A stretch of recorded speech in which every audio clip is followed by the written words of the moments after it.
பரமேஸ்வரி அம்மன் ஆலய 7ஆம் ஆண்டு பால்குட திருவிழா வெகு விமர்சையாக நடைபெற்றது.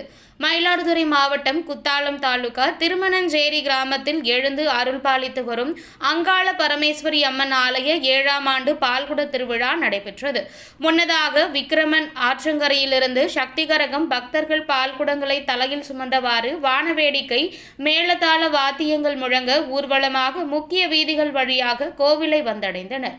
பின்னர் பக்தர்கள் தலையில் சுமந்து வந்த பாலினை கொண்டு அம்மனுக்கு அபிஷேக ஆராதனையும் மகா தீபாராதனையும் காண்பிக்கப்பட்டது.